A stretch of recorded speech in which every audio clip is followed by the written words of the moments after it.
Take notes and prepare your questions for later. The next speaker is Angelo Martelli from the London School of Economics and Political Science. Angelo is a PhD candidate in political economy at the European Institute at the London School of Economics, where he also works as research assistant and graduate teaching assistant in the economics department. He received his BA in International Economics Management from Bocconi University and has done graduate work at the Pompeo Fabra University.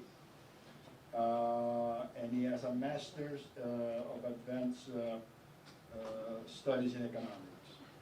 His research in applied labor economics is focused on the evolution of employment structures in Europe over the last 3 decades and the role of labor market institutions and reforms on job and wage polarization.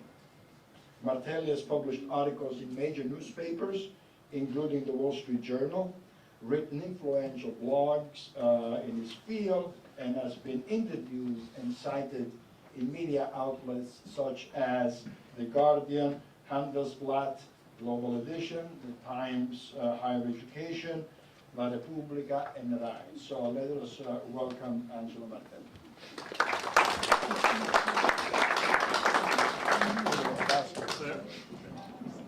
So first of all, thank you very much, Chair, for the generous presentation.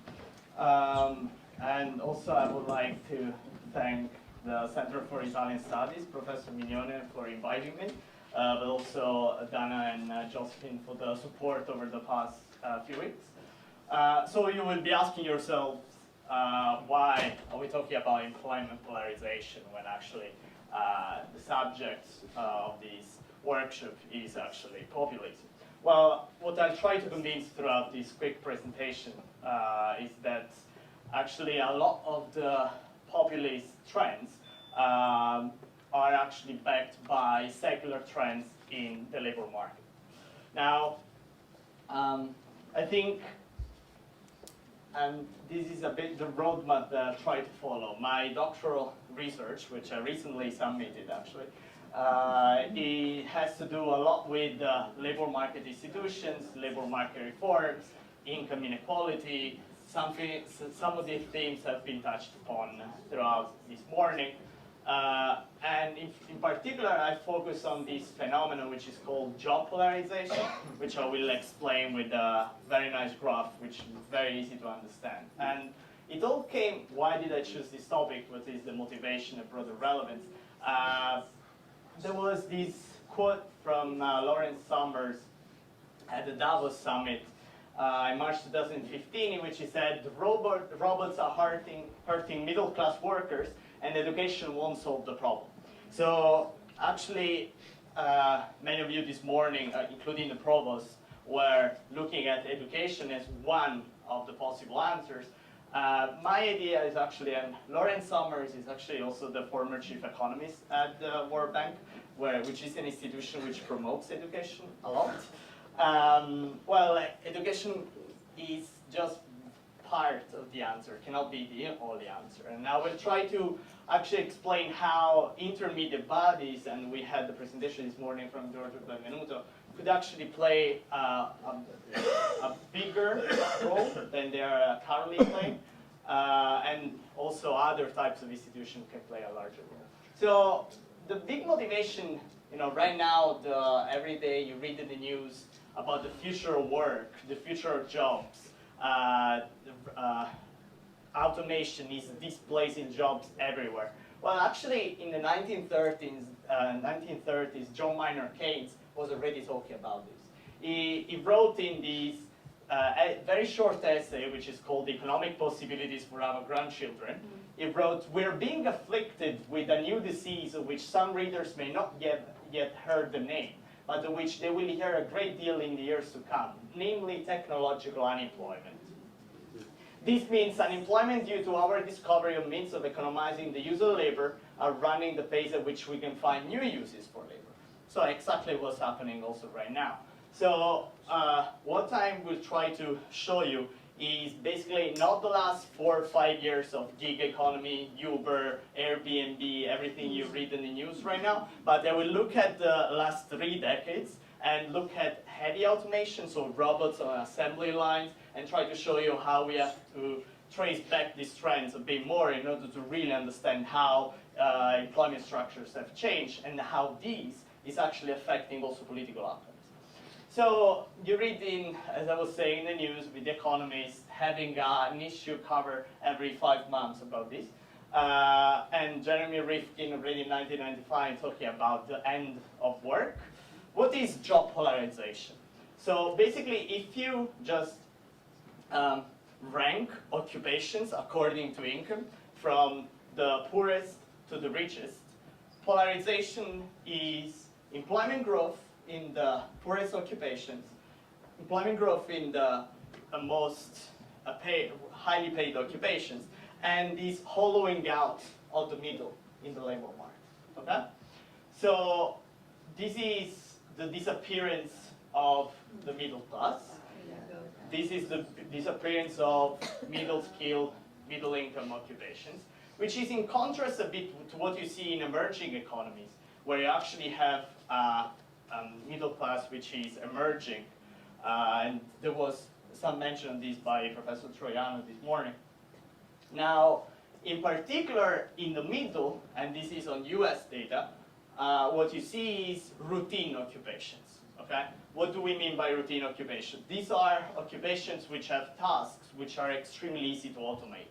So you're an assembly line, it's a routine job, and you can just use a robot in order to replace this type of workers. So what happens is that workers are forced either in then non-routine cognitive occupations or non-routine manual occupations. This is a bit inverted, so here you actually have the highly paid occupations, and here you have the lowest paid occupations. Now, in here, you basically have finance jobs, for instance, and here you basically have, for instance, an hotel attendant who has to fold a towel, which is still very difficult to be done by a robot. Okay? Now, the type of friends I meet in London, for instance, the Italian friends, pretty much resemble this. So you either meet a guy working at Caffè Nero, okay, or you meet a guy working in finance. And it's very difficult to find anyone who is working in a typical middle-class job. So London is an example of a city which is very polarized.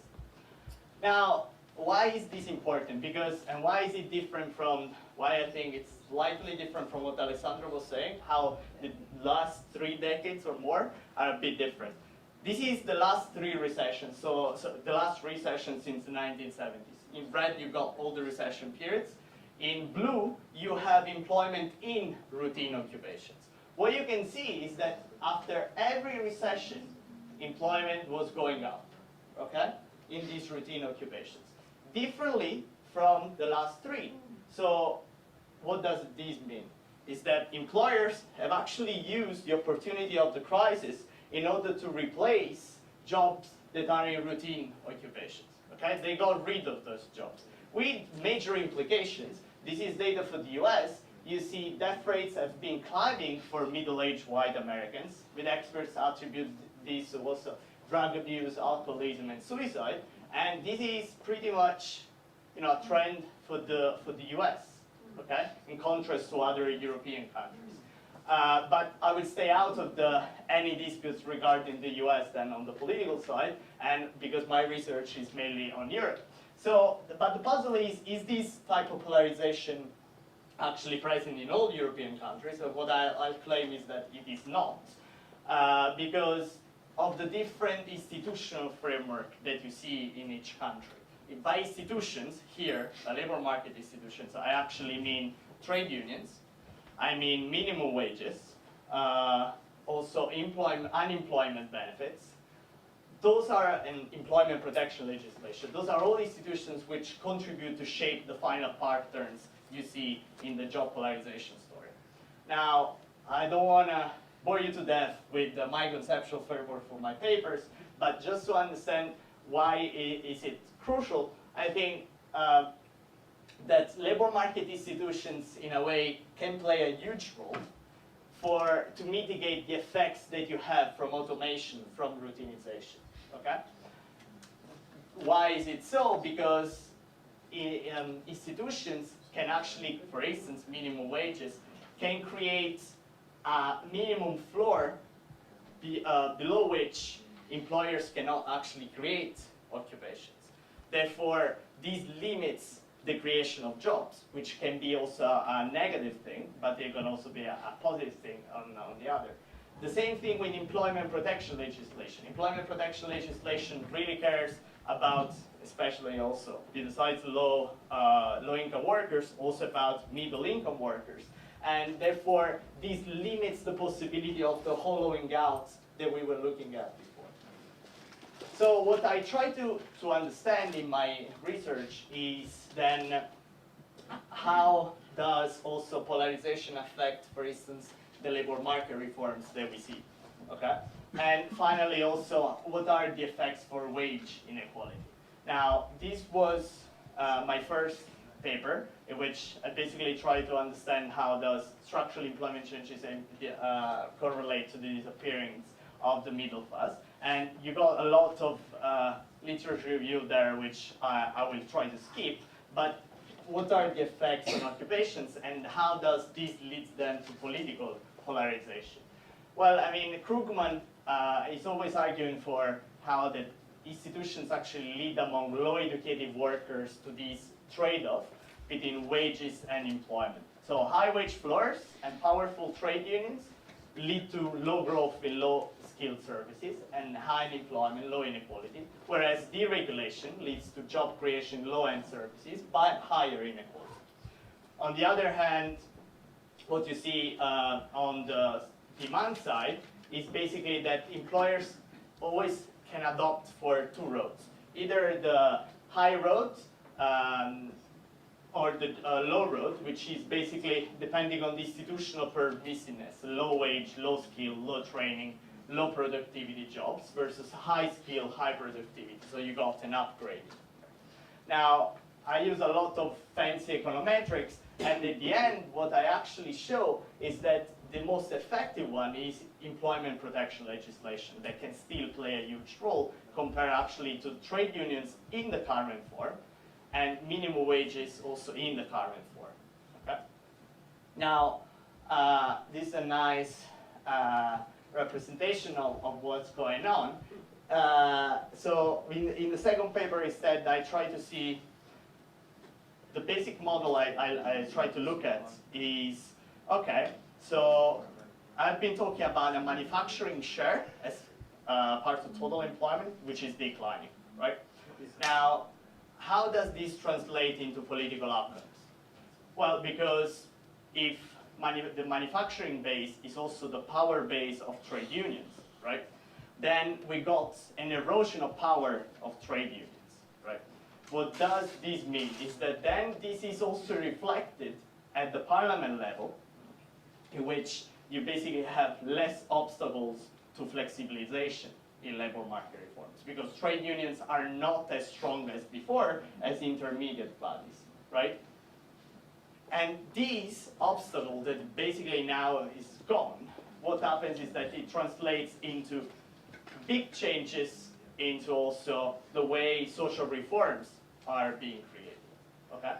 So, and what you actually see, and this is just some preliminary evidence, I won't get into details, is that European governments have in several instances actually participated effectively in addressing the changes emerging as society moves from being a production and material-based society to an information services-based society.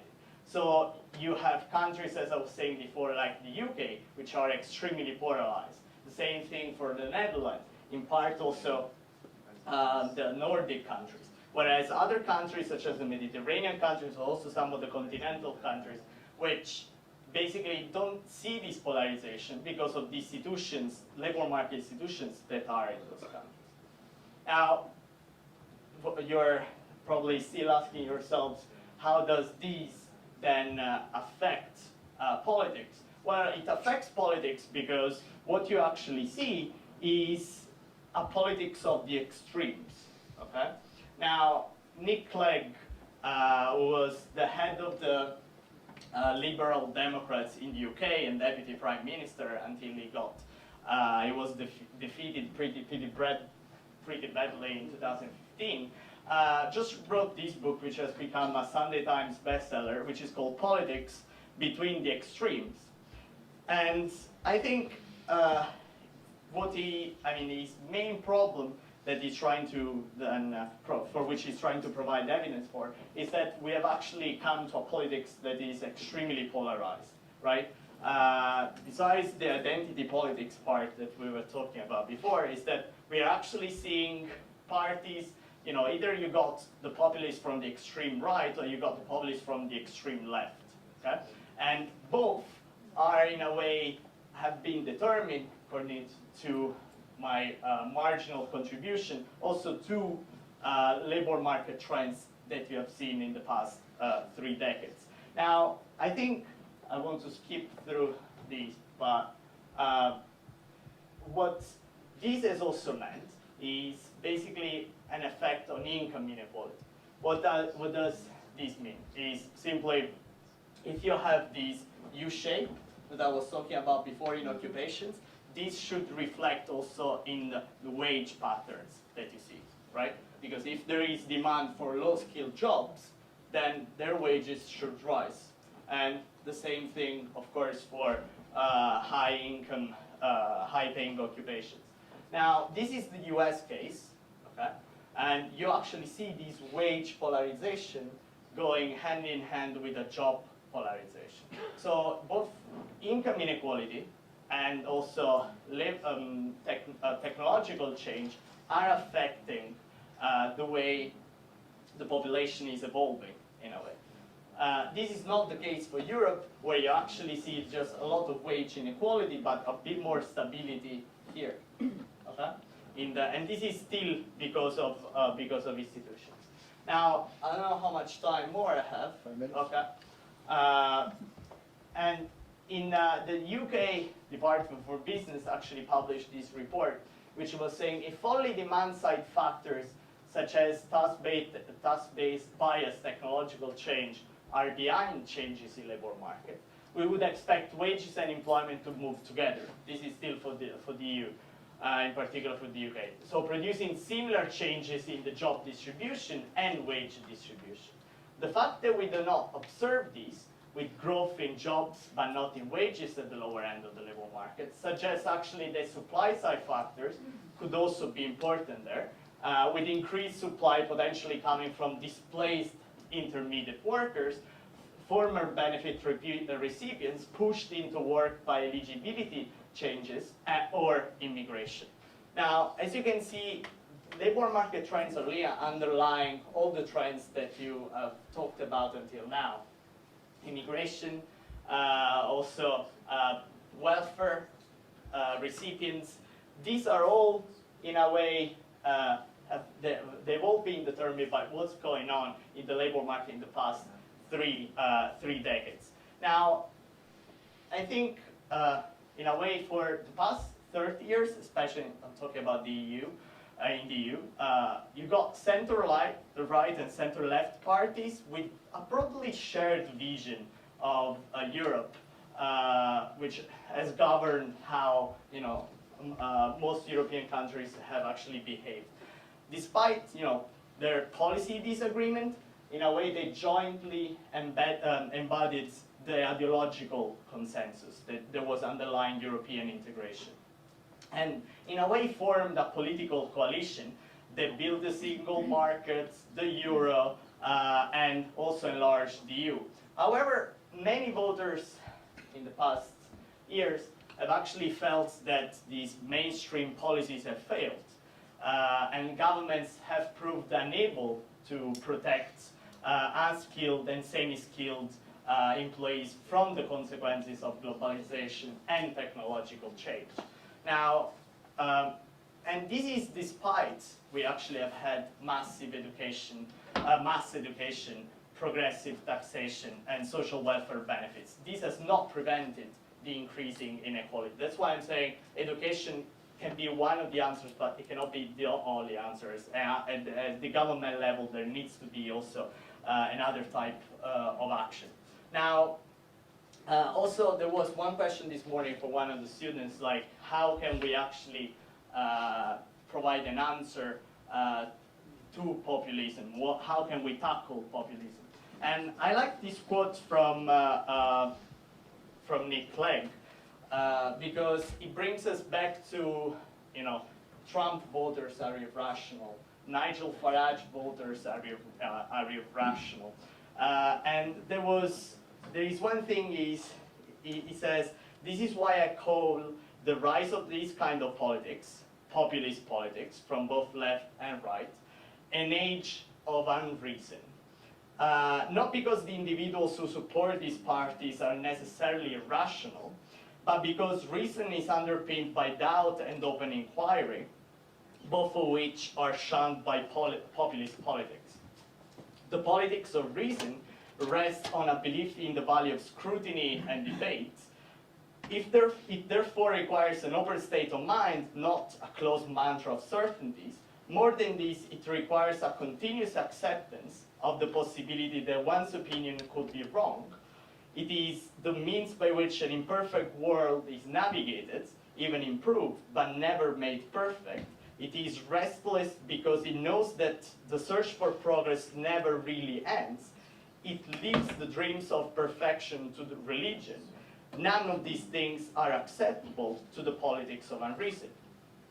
And I think, so therefore, more than irrationality, it's actually unreason.